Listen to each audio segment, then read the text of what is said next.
Some of us have always been in the role of managing our family's finances. But other times, a transition in job or relationship or family structure can land you in this role for the first time in your adult life. Cortney comes on the podcast today to talk about becoming the family's budgeter after being married for 13 years. I'm excited for you to hear her story today as she shares all the things she learned about her family's money and managing the family budget. Today on the Debt Free Mom podcast, I have Cortney, and she is a homeschooling mom of two who recently became a stay-at-home mom after working full-time for several years. She's been married for 15 years. Her husband works from home, but also travels for work. She's new to the world of budgeting and would describe herself as a saver, married to a spender, an overthinker, and a researcher. Both her and her husband have worked in nonprofit and ministry roles in the past and want to be able to give even more than they do now. So thanks, Cortney, for coming on and being willing to share your story about moving into this budgeting role. Thanks. It's been overwhelming, but a good challenge for me personally to Yeah. keep. So tell me a little bit about moving into that. Like, what made your household be like, let's shift this task from one person to the next? I think the biggest thing that made us reevaluate it was we made big changes in the way our life was structured. We moved across the country. So we moved from the West Coast to the Midwest. We had a one income for the first time. I became a stay at home mom after working full time. And when we made this shift, we knew theoretically on paper that it worked. But when you practically go to live that stuff out, you kind of run into things where it's like, okay, it's not working quite the way that we thought. Inflation also really hit us hard. Mhm. Like that wasn't in the original plan That when was we not made in the move. anybody's plan. Yeah, it was not in anybody's plan. It wasn't part of our math when we were factoring like what would it take financially and those things. And like you said, we work in nonprofit and ministry things. We don't make a lot of money. I mean, our one income is pretty tight. Mhm. We already naturally run a fairly tight budget, but we were like, we can do this. When you start living it out, then you start realizing what's not working. And what we were doing before one of us was a stay at home parent, it just wasn't making sense anymore. And we've always been really committed to reevaluating things regularly. I try to do that with the kids, with everything we do. Like, Mhm. let's constantly be reevaluating. Is this still working? Does this still serve us? And we really had never done that with our budget, which is so funny to me that it just never occurred to us because we do it with a lot of other things that we do. When we very first got married, we had a ton of debt, student Mhm. loan stuff. My husband's a spender. He'd gotten into, stuff as so many of us do when you're in your 20s and you think the sky's the limit. And we had a bunch of stuff we needed to pay off. And we did Dave Ramsey and we did pay off a bunch of things. And we committed to several concepts and ideas about not living off of credit cards and not incurring a lot of debt. But then it was just like we never circled back and tried doing anything different. We just kind of were stuck in this same cycle and same pattern and never were talking about it. We don't really fight about our finances much. I really had just kind of backed out of it because I didn't like it, didn't want to deal with it. I was like, you just do it and I'll just sit back and relax about it and you've got it. And so for me, it was just, this isn't working anymore. And why are we not reevaluating our process and what we're doing? And that was kind of the catalyst for making the switch to me doing it, which was a huge leap because math terrifies me to death. But Mhm. budgeting isn't all math. Yeah. You can find And tools that do it for you. you do find tools that do it for you. And even though he is more mathematically inclined and he's an organized person, he works in administration, like he's all those things. And I did a lot of that kind of stuff too, very administrative work. We're very different. He's a spender, I'm a saver. I research things, I find solutions. I have a more positive outlook on our finances where he tends to lean more negative. I definitely like little things add up. He's more the one like if I can't put $200 in there, that vacation account, then it's worthless. And I'm like, no, you can pay $5 every week. We're Yeah. We can go on that trip, honey. And so it just looking at what actually is going to work better, it's made a huge difference. So who was it him saying, "Why don't you try doing this?" Or was it you saying, "Why don't I try taking this on?" Or was it mutual? I think it was fairly mutual. He was getting really overwhelmed. He was working a lot of hours and traveling a lot. And I'm now in a position, where I'm at home and I'm doing the grocery shopping regularly and differently than we used to do it. And I'm trying to get things done around the house. And I'm asking him questions like, how much can I spend on this? And okay, Mhm. what can I do with this? And what can I do with that? And he doesn't even know because he's Yeah. so overwhelmed with his work. And so it got to the point where I realized he's overwhelmed, he's drowning, he can't do this anymore. And he got to that point also. So it was fairly mutual. And I had been following your account for a while on Instagram, several months, I think, before the beginning of January when I started the Know Your Numbers challenge. I did that in January. So I think that was when we had both kind of gotten to the same place. And after following your account for a while, I was like, okay, maybe I can figure it out. I tell my kids all the time, if you practice and you learn new things, anybody can learn something new. It doesn't matter if Mhm. you don't know how to do something. I'm like, if I tell my kids that, I need to practically live that out myself. And so how did becoming a stay-at-home parent play into that? Right before I started recording, you mentioned that as you became a stay-at-home parent, you became more involved in the purchasing of things and the groceries and stuff. So compared to when you were working full-time, how did your relationship or your attachment to the family finances change once you were a stay-at-home mom? I think becoming a stay-at-home mom, I've always been a saver. We've always tried to keep things fairly tight and frugal, but it allowed me more space to do that. And I kind of enjoy that. And Mhm, so it was like, if I have a better view of our budget, I can mhm, do this even more. I can be more effective at it.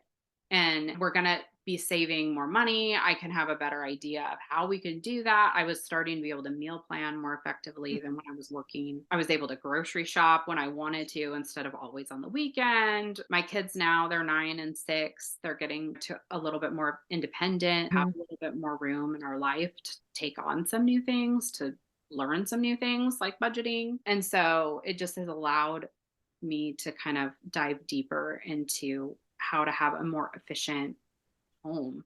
So, is January when you took over budgeting or January was when you started using the pay period template?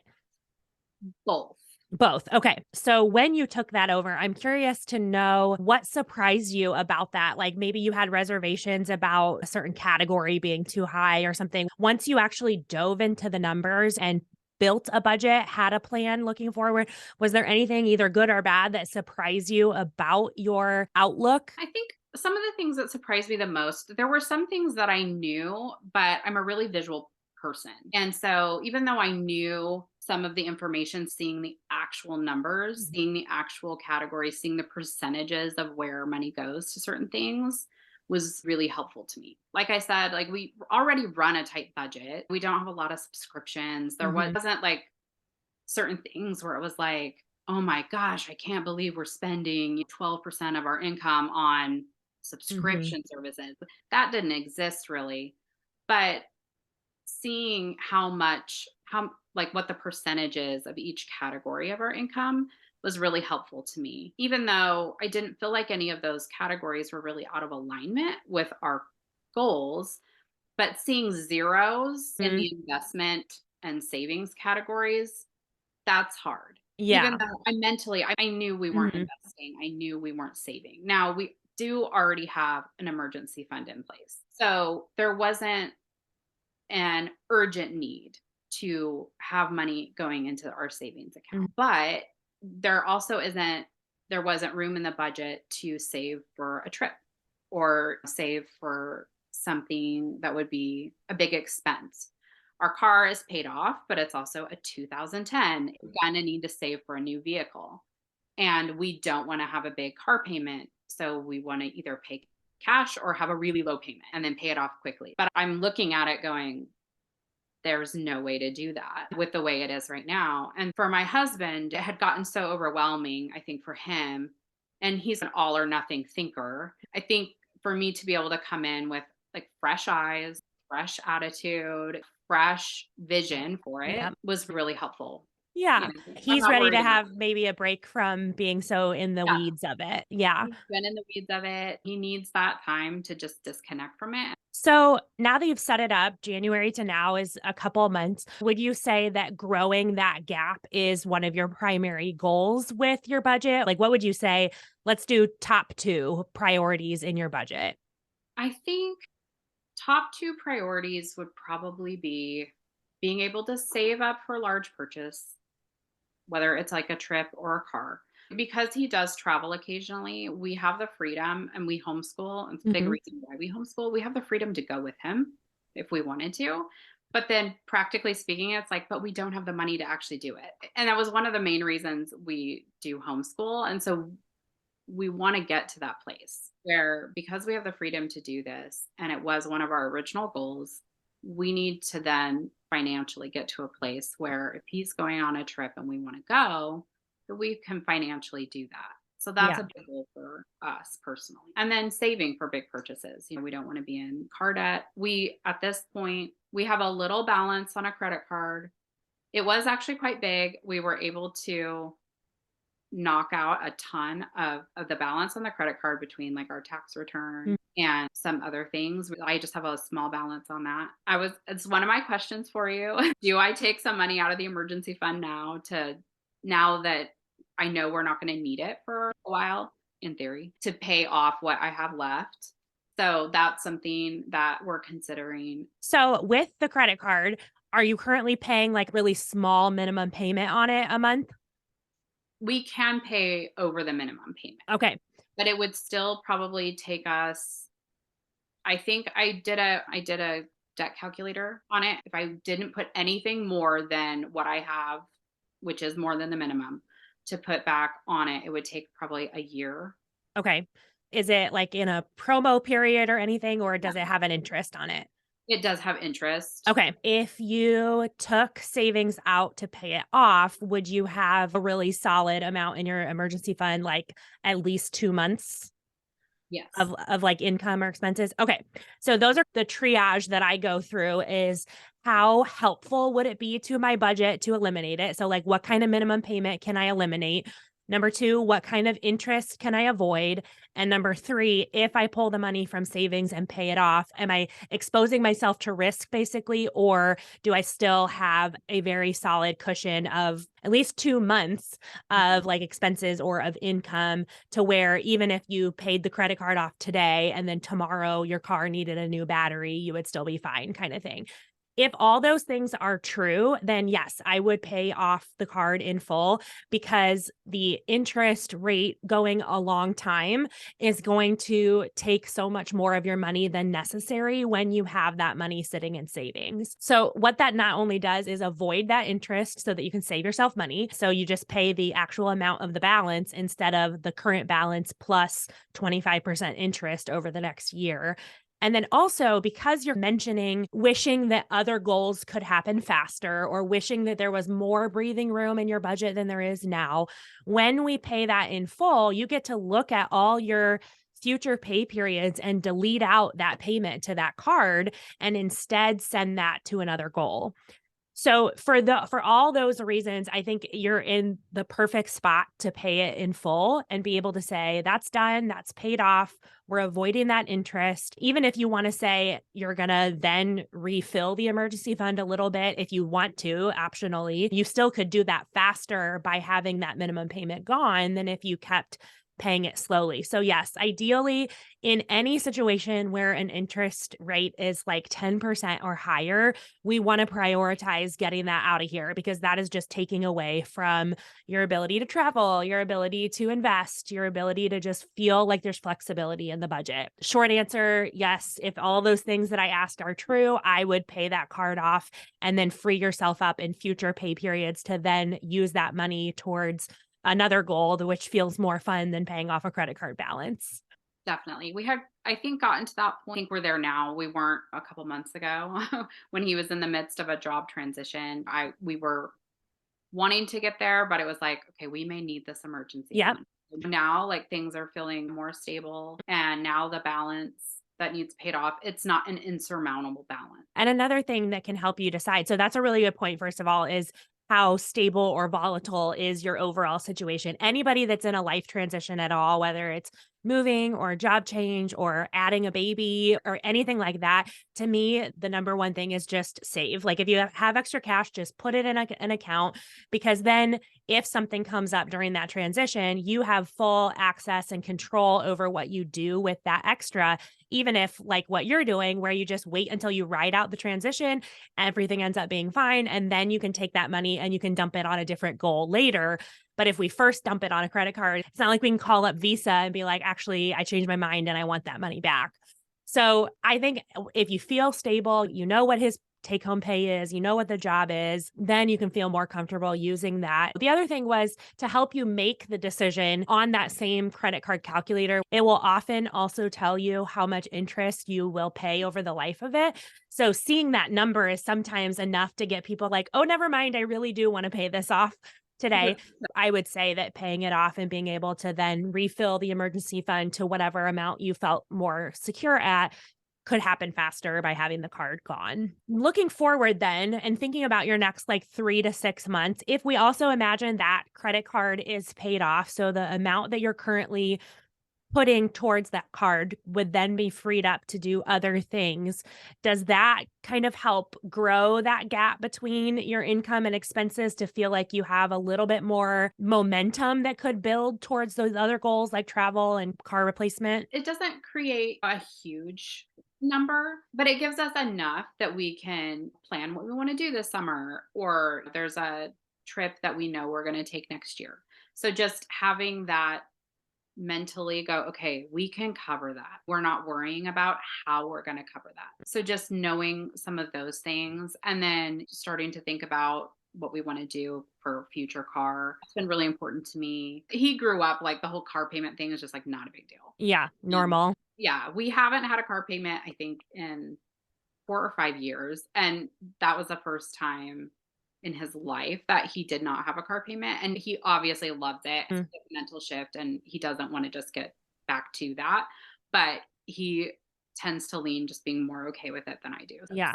So Even though budgeting isn't your preference and math isn't your preference, being the budgeter actually made you feel more confident about that transition, which I think is really important to point out, not just for me and you, but for people listening, that ignorance is not bliss when it comes to money.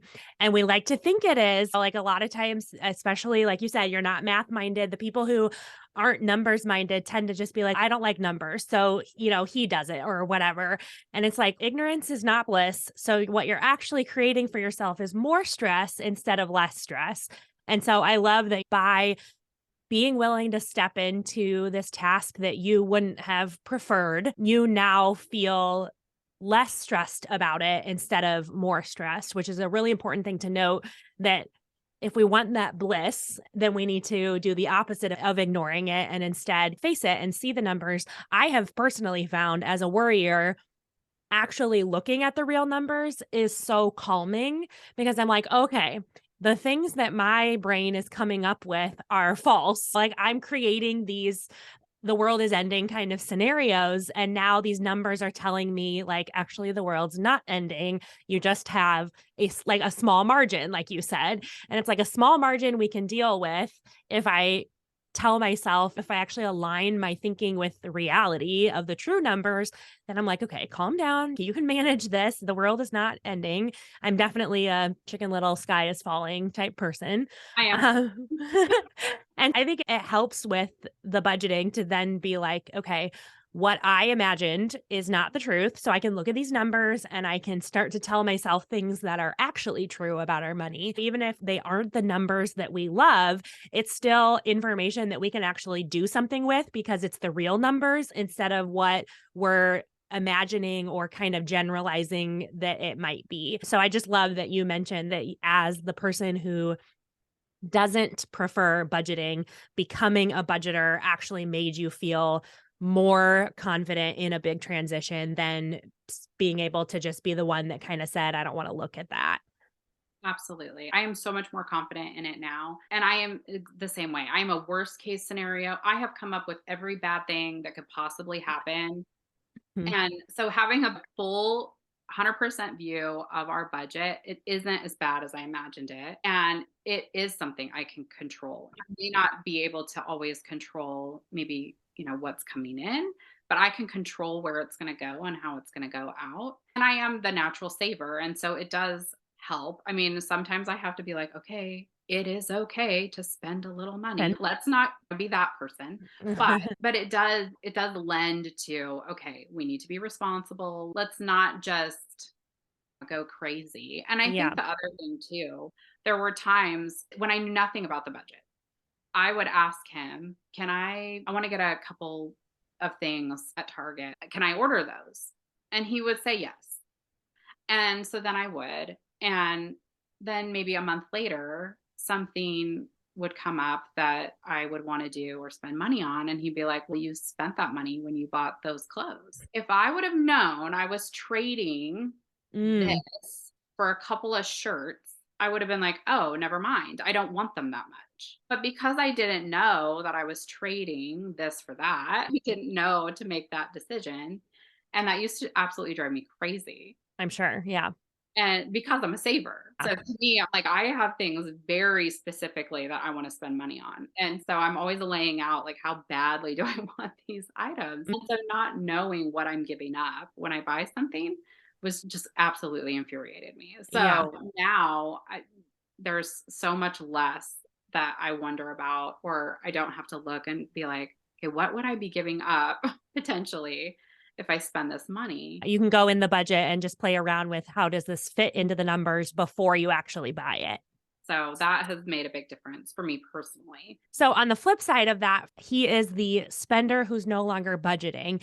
Did you guys work personal spending cash into the plan for each of you, for him, for both of you, so that he, as the spender, had permission or room in the budget to spend? January and February, we kind of had none. We're in the midst of this big job transition. There were all these unknowns. But once we got through that big hurdle, the very first thing I did was work personal spending money back into the budget before I did anything else. Even though I'm a saver, I know it is not practical Mm, to not have anything. So our personal spending, it's still a small amount right now. I'm hoping we can grow that. But and I knew, like, I remember even before I took over the budget, I made myself some notes and goals. And one of mine at the top was he has to have some money that nobody's asking him about and he yep. can do whatever he wants with. And so that was like the first thing I did once we had a little gap. And so that's already there and he can just go and do it. And he's technical and he gets all of it already. So he's got the app on his phone. He can look at it. I am 40 now and I can't remember what I did 2 minutes ago. So there's a note on almost everything in the spreadsheet. Yeah. So he can look at it and he can be like, what is this? And he can look at my little note. I don't know how much he checks it, honestly, because he's a pretty busy guy, but he can if he wants to, and he knows how, and he's comfortable using spreadsheets. He can out spreadsheet me any day. I just love that you knew that he needed that in there, even if he wasn't going to be the primary person budgeting, because sometimes that can be such a big pain point when the saver of the couple is the budgeter, and then the spender just kind of feels in this prison of always being told no or always being told there's not enough money for something. So and you commented that it's a smaller amount than you would like, but I think so often it's more about the gesture or the principle than it is about the specific amount. Just knowing I have, like you said, I have a corner of the budget that I don't have to ask about, that I don't have to get permission to buy. When Kyle and I were first married in our 20s and our personal spending was like $20 a month or something, whatever it was, we called it our no questions asked money because we had had a few months right after we got married where he is the saver and I'm the spender, and he wanted to set money aside to buy bigger things down the road. And I was just like these little $5 coffee cups and ordering a on-demand movie or whatever. So I thought it was totally fine because all my charges were like less than $10 or whatever. And each of us was getting annoyed by the other person because he was like, what are all these little charges? And then I was like, what is this one big charge? And so because of that, then we actually called the personal spending cash cash are no questions asked money. So I think it's super important for everybody to have personal spending cash, but especially for a spender who's not the one making the budget, to have that little piece of independence kind of helps them be like, okay, I can stick to the rest of the plan because I have my little piece that belongs to me. Yeah. Especially when he was the one who was doing it. I mean, 15 years is a long time. And I know that he's not worried about it. He's not questioning anything that I'm doing. What's the number one thing I see missing from almost all of the budget templates, apps, and methods out there? It's one word: when. Most budget templates are set up by month, a summary of how your income and spending will shake out by the end of the next 30 days. But this kind of budget ignores the fact that sometimes the expenses may be due before the income is available. A pay period budget not only includes your income and expenses, but it is built around when that income will be available so that you can create accurate, realistic plans for how you want to use your paycheck. When you have a budget that matches your bank account, you're freed up to put your money to work for you without wondering if you'll have enough for the second half of the month or putting money into savings that you pull right back out when your balance gets too low. Visit debtfreemom.co/store to start budgeting by pay period today with this best-selling template and mini course for only $9. You'll receive 4 tutorial videos on setting up a budget by pay period, a worksheet to help you gather your numbers into one place, and the signature budget by pay period template with space to plan out your money no matter what pay schedule you have or how many income streams you're working with. So, now that you're into it a little bit and you've kind of run a few pay periods and you're not like new to it, what questions do you have about using it well or applying it or prioritizing goals? I think there's a couple things that I feel like I'm just not that great at, I think. And maybe because I either don't know how to use it in the spreadsheet very well, or maybe it doesn't exist in the spreadsheet. And I don't know which one it is. I think the first one would be when we're trying to track, I think you call them sinking funds. Mhm. So, like, we always take the whole year to save up, like, for what we're going to spend at the holidays, right? Mhm. And then because I homeschool, like, I save up for our curriculum. So, things like that that are going to cost a little bit more.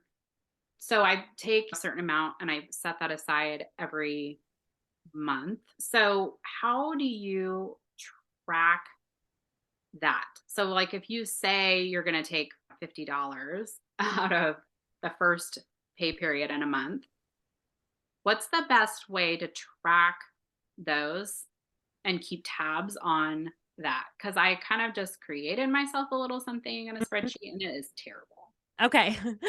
So I can explain what I do and then maybe a few other options as well.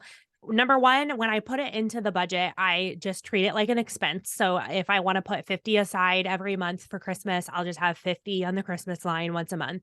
And then once I transfer it out of checking, then I mark it as paid. Where I put it is that I put it into savings accounts at Ally Bank that allow me to subcategorize my savings. So actually where I track like how I'm doing with my progress in filling that category is in the bank account itself, because in Ally in a savings account, I can not only create subcategories and that I could rename. So I have one of my savings accounts at Ally is called family funds, and I have a category for vacation, a category for car repair. I have several others, but I can rename the category and I can set a goal amount for the category itself. So if I say, okay, for vacation, if we want to do an overnight during spring break and I need $300, they call it buckets. I can set that bucket as having a $300 goal by April 5th or something. And then every time I deposit money into that, it shows the little bar filling up to tell me how close I am to filling that category. So for me, my two tools that I use to accomplish this are the budget telling me when I have extra available and how much so that I can put it into the savings. And then the other tool is the bank app itself telling me how close to meeting that goal am I in each of my specific categories. As far as using the money out of it, there's two different things I do. For example, for a car repair, if the If it's one charge, like an oil change, and I'm going to pull money out of a sinking fund in order to pay for it, I ignore both of those things completely in the budget. So I actually did this in real life this week. I have a car repair sinking fund, and then both of our vehicles got an oil change, and the bill was $119.79. So it's one charge, and I get charged $119.79, and I pull $119.79 out of the car repair sinking fund. Those two things cancel each other out in my bank account, and I just don't record them in my budget at all because the transfers into the car repair fund were already recorded in my budget in the car repair line. So I've basically already represented in my budget that much money was going to be used for a car repair. Some people are like, my brain can't handle ignoring it. I can't leave it out. I have to put it in. Totally fine. What you do then is there's a miscellaneous deposits row at the very top of the budget, and you record the transfer out of the sinking fund into your checking account as a miscellaneous deposit. And then you record the expense in whatever category it happens to fall. And those things will also cancel each other out so that it's not going to take away from your buffer or anything, because you have a matching deposit and a withdrawal, basically. So again, some people are totally fine with ignoring it because it cancels to zero in their bank account. Other people are like, I have to see it in the budget. And that's what you can do to put those two in there. As far as tracking, if you just have one savings account and all the money for all the different categories is going in there, and then you are managing where each one is going, then yes, you'll need some kind of other system for just writing down how much you have in there. And honestly, that's not something I have because I don't do that myself.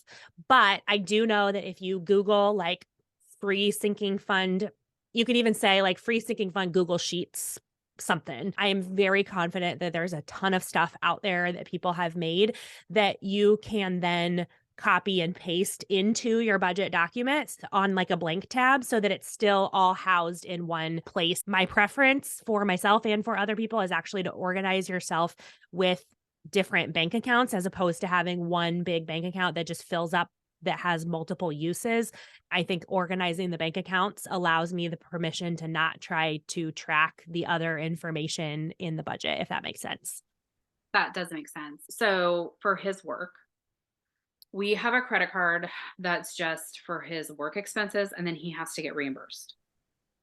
I'm trying to figure out how best to keep track of that credit card and all the expenses, and then getting the reimbursement. We have to make sure that he turned in the reimbursement and the Yeah. reimbursement's coming back quickly, and then making sure that we don't incur interest on that, because even though the expenses ultimately aren't our responsibility, the interest would be. So we got really sloppy with that off and on, just depending on how busy we were at Hmm. various times in our lives. And I'm like, okay, I'm not working right now. I can devote time to this and make sure we stay on track.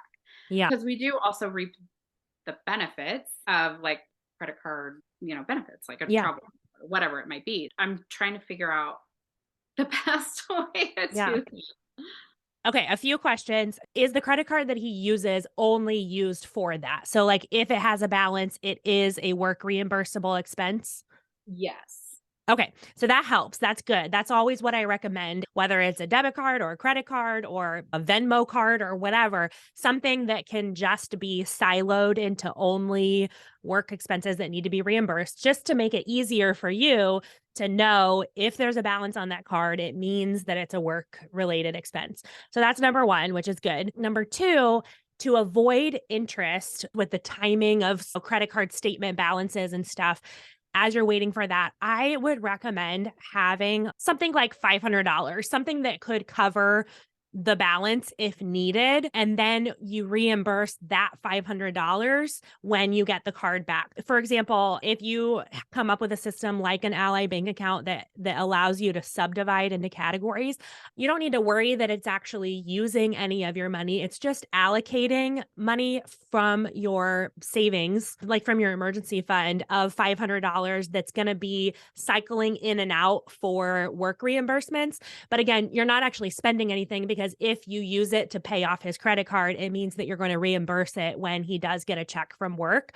So earmarking a little bit of your savings as this is the money that if the credit card hasn't been paid off before the statement date, I'm going to go ahead and take just a small chunk, pay it off. And then when he gets the check for the reimbursement, I'm going to deposit it back in that little work reimbursement fund or something. Call it something to where you've actually given yourself permission to use that money. Because that's often the biggest hurdle for people is not that they don't have the cash to cover the card. It's that they feel like there's something wrong with taking money out of savings in order to cover it.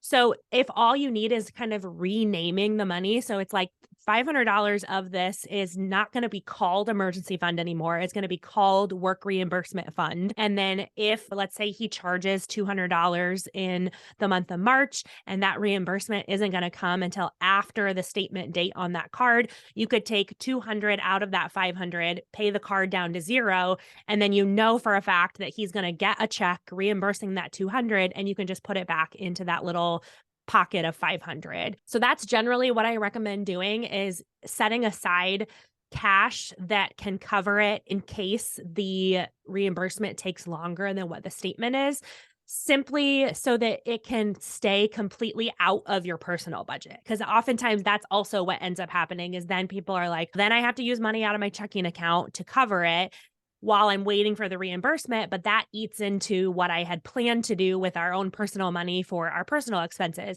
So, as much as possible, sequestering off this little corner of money that's saying this is going to cover that card if I need to, and then I'll refill it with reimbursement money allows that to operate in its own little system, completely removed from your personal budget. Okay. That's where I had started getting to because I was asking myself this question. I was like, how am I supposed to do this if the reimbursement doesn't come by the time it closes and all this? Because sometimes, I mean, when he's traveling, there's hotel rental car, there's all these things, airline tickets. I mean, it can be several $1,000s. We don't want to pay interest on this money, obviously. Right. But I know with where we're at right now, I could take a decent amount of our savings account and just have it sitting there knowing it's going to cycle back in. I always ask myself because I'm still working on my confidence. Is it the best way to do that? Or is Yeah. there a better way to do that? And am I really like on the right track? And so Yeah. I think just being able to talk it through and being like, okay, yeah, that is how other people would do it. That is the best way to do I would have a different answer if you're like, no, it takes them like 3 months to reimburse him or something. Then I would be like, I would probably be talking to HR, being like, listen, I'm not floating you $300 or $3,000 a month. But if they are consistent about like, as he gets it in, then he gets a check cut within a couple days or it. whatever. Then I would say, again, give yourself permission to use a little bit of your own money for it, knowing that it's coming right back to you. So you're not actually spending because it's going to come back. And then number two, just keeping it out of your checking account and out of your budget because work should be benefiting your personal budget. It shouldn't be draining your personal Yeah. budget. So don't feel the need to like work it into your budget until they get reimbursed or something. I would just come up with a system that's completely removed from the personal budget and the personal checking account, use the money to pay it off and avoid interest, and then take the check and deposit it right back in so that you go back up to the balance you originally had. It feels good to actually be at that point, and I would have thought in January that it was gonna take a lot longer to get there. I'm actually really surprised how quickly it went to kind of get everything in order, get my head around it, and to feel like, "Okay, we've got this and we're fine." So it's really been a really big tool for us to get things where we wanted them to be, and I think it's gonna be really surprising to my husband when he's ready to actually kind of take another look at it. Get back for a minute. He's starting a new job right now, so he's focused on that. That's perfect. That's where he should be. But I think he's going to be surprised when I'm like, we actually have more money than you think we do. Yeah, for Um, sure.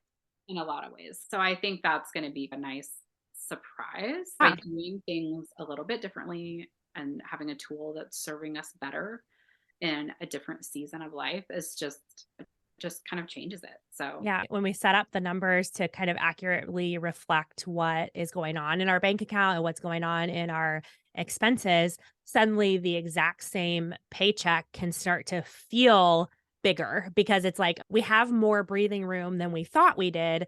Now our mindset or our approach to the exact same size paycheck is actually a new feeling. We feel more secure. And so I know a lot of times when people have that turning point with their budget is when they say, I feel like I got a raise, but I didn't. But even if we don't create more margin, just having an awareness of what the margin actually is makes us feel more secure within the same paycheck size. yeah. And in the first 2 months, I mean, there really was no margin. When you're already living really frugally, I mean, there was a moment where I was like, there is nowhere to go but for me to have to start working. I mean, I had that moment and it was like, you know what though? There's gotta be more to this. There's gotta be, this is just temporary. Let's not go worst case scenario. Let's take a minute. Let's see how this works out. And in doing that, then margin starts to come. Yeah. But as spouses too, and having a partner and stuff, I mean, I do, one of my biggest regrets is that abdicating the responsibility I have as a shared partner in all of this and just sitting back and going, you know what, you just take care of it because I don't want to. And that comes up more than just in our finances. But I think that's probably a big one for a lot of people. Yeah. It wasn't something we really thought about. A lot of people, it's a big stressor. It really wasn't for us. We'd set up our foundation early on when we got married. We kind of had it worked out, but we just sat back and Mhm. let it go for too long. And but that was on me. It was like I should not have just been like, I don't want to. I'm Mhm. just gonna look at it. And so that's been a big turning point for me. And as much as I think our brains trick us into spending so much time in that regret and what could be, that then we miss out on all the good things that you are doing now and can do moving forward. As much as that might be true about the past or about how you feel about it, I'm Yeah. encouraged by what you're doing now that you are saying, okay, what's within my control today? Like what happened? And I think it's good to take that time to reflect on that. And especially with him to talk together about like, wow, I'm sorry that I did that. But now moving forward, let's just turn our focus on the future. And that can make both of you feel like this is a really positive thing. I'm so excited for you, especially because you're in that beginning, like you're not new, so you have gotten a few pay periods under your belt, so it doesn't have to feel like every part of it is overwhelming, that every time something pops up, you're like, "Where does this go in the budget?" or whatever. You're getting closer and closer to more of an autopilot approach to the budget, and once you hit that sweet spot, then it's like, "Oh, this was all so worth it." So I know that you're like, if you're not already there, you're right about to be there. Isn't it so cool to hear someone's story of going from willfully ignoring what's happening in the family's finances to being the one who manages the finances, who makes a plan for money, and who sees where the money is going in advance?